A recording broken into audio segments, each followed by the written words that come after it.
மதுரை மாவட்டம் மேலூர் அருகே அரசு பேருந்து மோதி உயிரிழந்த 3 வயது சிறுமியின் உடலை கண்டு குடும்பத்தினர் கதறி அழுதது காண்போரை கண்கலங்க வைத்துள்ளது.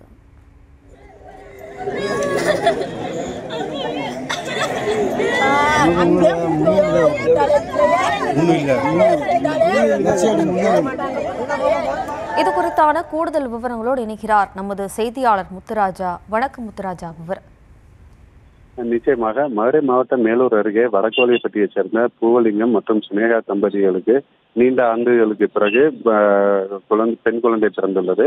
3 வயதான பூவரசி என்ற பெண் குழந்தை வீட்டின் அருகே இருசக்கர வாகனத்தில் அமர்ந்து விளையாடி கொண்டிருக்கும் பொழுது மேலூரிலிருந்து வடக்கோலிப்பட்டியை சென்ற அரசு பேருந்து பயணிகளை இறக்கிவிட்டு மீண்டும் மேலூர் நோக்கி வந்து கொண்டிருந்தது. அப்போது பூவலிங்கம் என்பவர் வீட்டின் அருகே வந்து கொண்டிருக்கும் போது அரசு பேருந்து அவர் வீட்டின் முன்பாக நிறுத்தப்பட்டிருந்த இருசக்கர வாகனத்தின் மீது மோதி விபத்துக்குள்ளானது. இதில் இருசக்கர வாகனத்தில் அமர்ந்திருந்த பூவரசி குழந்தை நிலை தடுமாறி கீழே விழுந்ததில் குழந்தையின் தலையில் பேருந்தின் பின்பக்க சக்கரம் ஏறி விபத்து ஏற்பட்டது.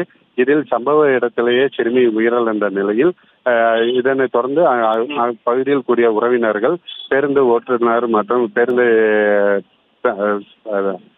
சைடு கண்ணாடியை உடைத்துள்ளனர். இதனால் அச்சமடைந்த பேருந்தின் ஓட்டுநர்களான வேல்முருகன் மற்றும் நடத்துனர் அழகு ஆகியோர் அங்கிருந்து உடனடியாக கீழாவளவு காவல் நிலையத்தில் சென்று சரணடைந்தனர்.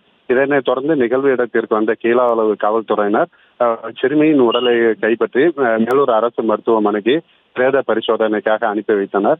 மேலும் வீட்டின் அருகே விளையாடி கொண்டிருந்த 3 வயது குழந்தையின் மீது அரசு பேருந்து மோதி விபத்து ஏற்பட்டது.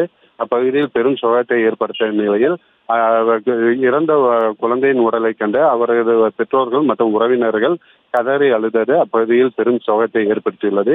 இது குறித்து மேலும் கீழாவளவு காவல்துறையினர் மேலும் விசாரணை மேற்கொண்டு வருகின்றனர். விவரங்களுக்கு நன்றி முத்துராஜா.